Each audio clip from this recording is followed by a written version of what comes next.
الشیطان الرجیم بسم اللہ الرحمن الرحیم ان الصفا والمروۃ من شعائر اللہ ومن حج البیت او اعتمر فلا جناح علیہ ان یطوف بہما ومن تطوع خیرا فإن اللہ شاکر علیم۔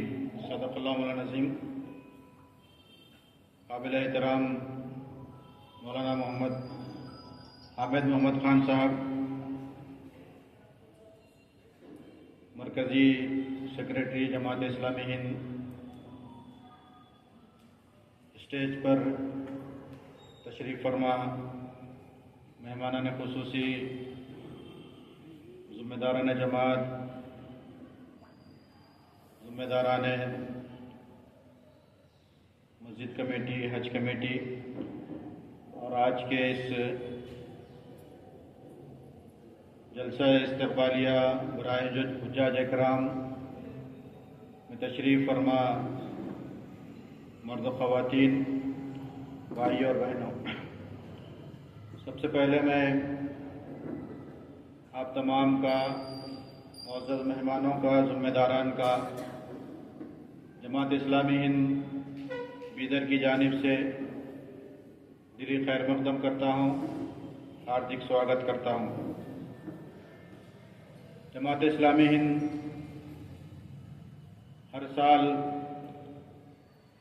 جو احباب حج کی سعادت سے فیضیاب ہوتے ہیں، ان کے اعزاز میں استقبالیہ پروگرام رکھتی ہے۔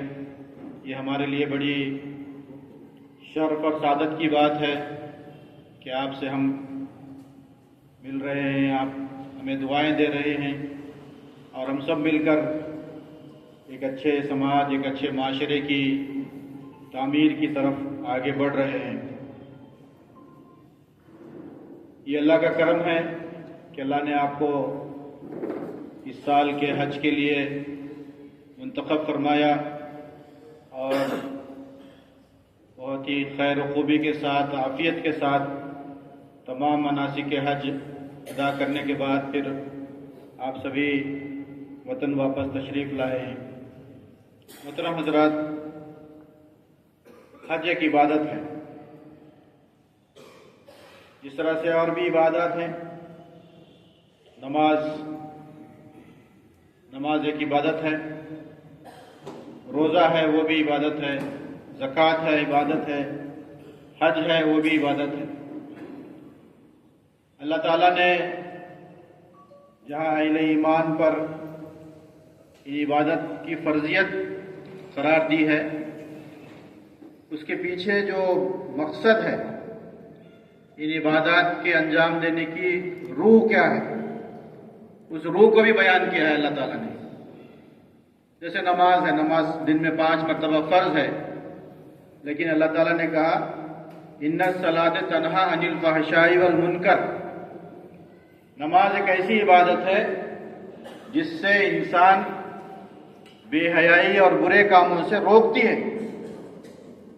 جو نماز پڑھنے والے ہیں ان کے اندر یہ عزم، یہ حوصلہ، یہ شعور نماز پیدا کرتی ہے کہ ہم برے کاموں سے رکیں، فحش کاموں سے رکیں، برائی کی طرف ہمارا میلان نہ ہو۔ یہ ہے نماز کا مقصد۔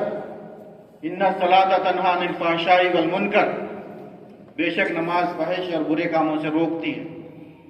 پھر جب سال میں 1 مرتبہ روزہ رکھتے ہیں، یہ 1 مہینے کی بھوک اور پیاس اور اپنی خواہشات نفس پر کنٹرول کرتے ہیں، تو اس کے ذریعے سے کہا کتب علیکم الصیام کما کتب علی الذین من قبلکم لعلکم تتقون۔ یہ روزے تمہیں اس لیے رکھے جا رہے ہیں تاکہ ان روزوں کے ذریعے سے تمہارے اندر تقوی کی صفت پیدا ہو، خدا خوفی کی صفت پیدا ہو، پرہیزگاری کی صفت پیدا ہو۔ پھر زکوٰۃ، جو صاحب نصاب ہیں وہ سال میں 1 مرتبہ اپنی زکوٰۃ میں سے 2.5% زکوٰۃ نکال کر غربا کی، مساکین کی اور اللہ کے دین کی اقامت کے لیے اپنی رقم لگاتے ہیں۔ تو اس کے لیے بھی کہا کہ اللہ تعالیٰ نے، رسول اللہ صلی اللہ علیہ وسلم کو حکم دیا کہ تم ان کے صدقات لو، اور ان کے صدقات لے کر ان کو پاک کرو۔ یہ صدقہ جو خیرات ہم دیتے ہیں یہ گویا ہمارے تزکیہ نفس کا ذریعہ ہے۔ اللہ نے رسول اللہ صلی اللہ علیہ وسلم کو حکم دیا کہ صلی اللہ علیہ وسلم تم ان کے مال کے صدقات حاصل کرو اور اس کے ذریعے سے ان کا پاکی کا اہتمام کرو۔ ان کے دلوں سے جب مال کی محبت ختم ہوتی ہے تو دلوں میں اللہ کی محبت بیٹھتی ہے۔ اور پھر یہ حج تو ایک عظیم عبادت ہے، یہ اللہ سے اپنے گہرے تعلق کا ایک نتیجہ ہے۔ ابھی درس قرآن میں آپ نے سماعت فرمایا، جو کوئی استطاعت رکھتا ہے، اب ہم بیدر میں ہیں، بیدر سے مکہ جانے آنے کے سفر کے جو اخراجات ہیں، وہاں جتنے دن قیام کریں گے اتنے دن رکنے کے اخراجات کی ہمارے اندر برداشت کرنے کی صلاحیت ہے، سخت ہے، تو کہا کہ اس مسلمان کو لازم ہے کہ وہ حج کرے۔ اور یہ حج کرنا یہ اللہ سے اپنی والہانہ محبت کا یہ اظہار،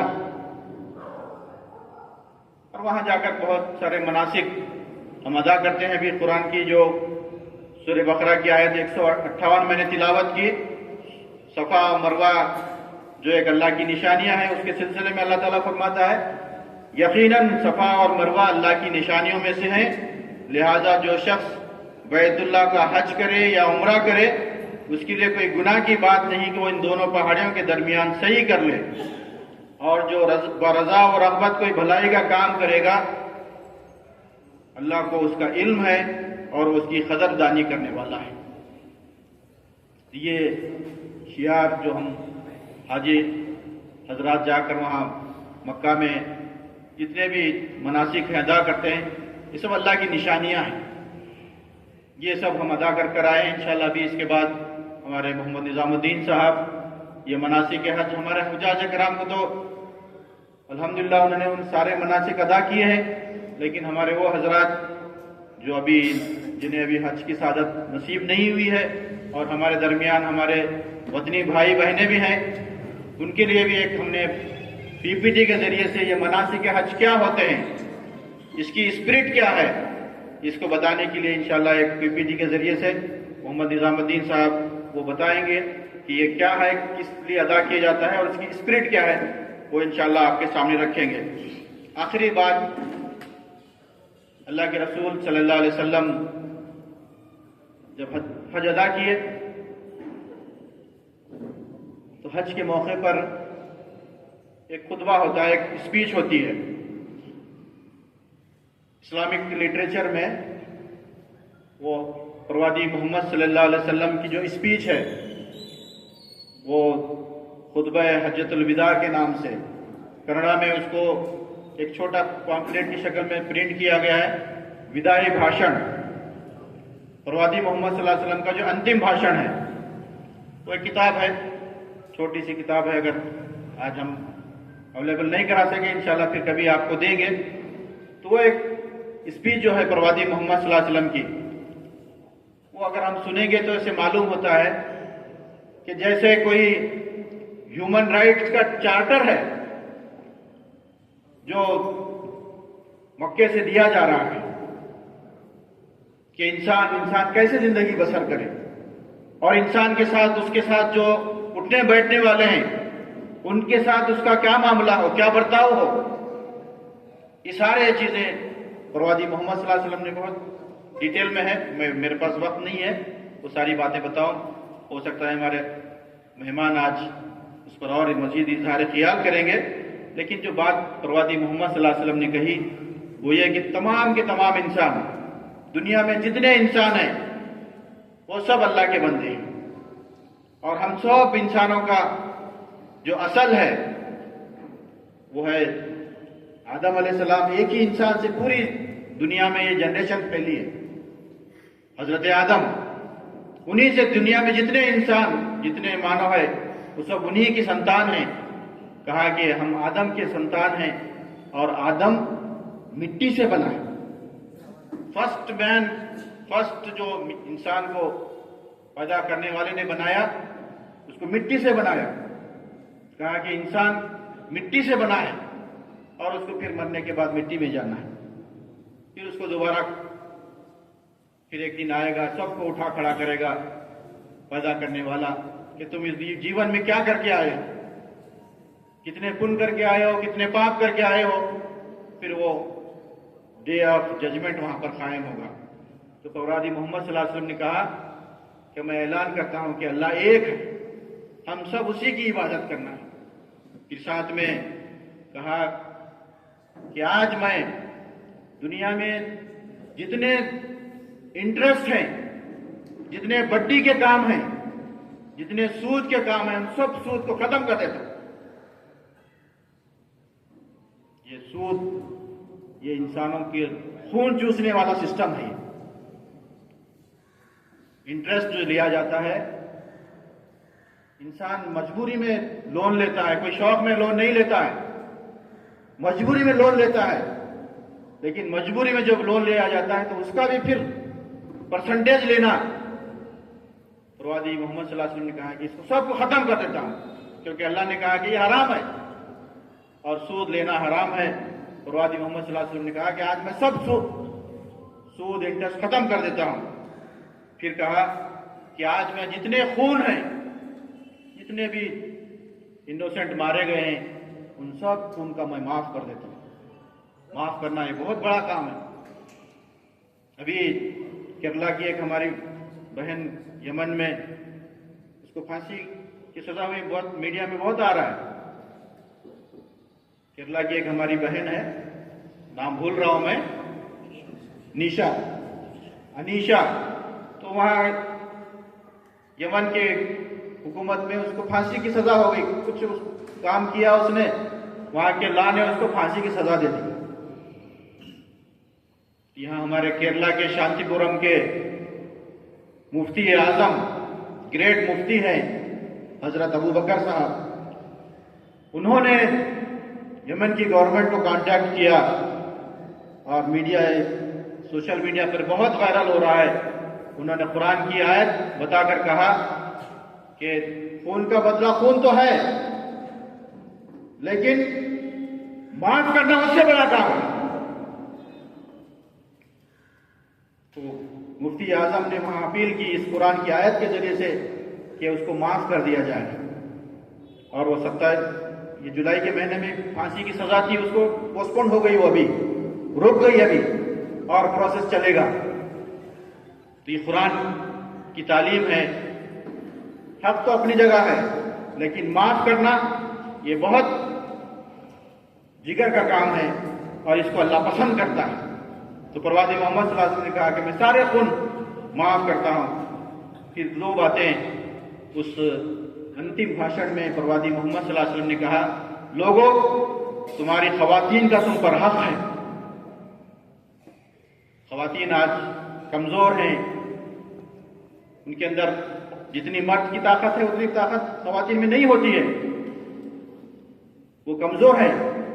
پروردگار محمد صلی اللہ علیہ وسلم نے کہا کہ لوگوں خواتین کا تم پر حق ہے، تم ان کا حق ادا کرو. پھر کہا تمہارے جو غلام ہیں، تمہارے جو نوکر ہیں، ان کے بارے میں کہا کہ تم جو کھاؤ انہیں بھی وہ کھلاؤ، تم جو پہنو انہیں بھی وہ پہناؤ. یہ ہے پروردگار محمد صلی اللہ علیہ وسلم کی وہ تعلیمات جو اس انتم بھاشن میں کہی. اور آخری بات ہمارے تمام حجاج اکرام کے لیے، ہمارے سبھی بھائیوں بہنوں کے لیے ایک اہم بات پروردگار محمد صلی اللہ علیہ وسلم نے کہی. لوگوں جو جتنے آج یہاں پر موجود ہیں، حج میں جتنے لوگ پروردگار محمد صلی اللہ علیہ وسلم کے ساتھ حج کرنے آئے تھے، ان سب سے کہا کہ یہاں پر جتنے موجود ہیں ان سب کی ذمہ داری ہے کہ جو میں نے باتیں آج یہاں تم کو کہی ہیں، جو آج یہاں نہیں آئے یہ باتیں ان تک پہنچاؤ. یہ ہمارے حجاج اکرام کے کرنے کا کام ہے. اللہ کے دین کی باتوں کو تمام بندگان خدا تک پہنچانا یہ تمام امت مسلمہ کا کام ہے. اور بطور خاص جو اللہ کے گھر کی زیارت کر کر آئے ہیں ان پر بھی یہ مزید ذمہ داری عائد ہوتی ہے. اللہ ہم سب کو توفیق عطا فرمائے. آمین.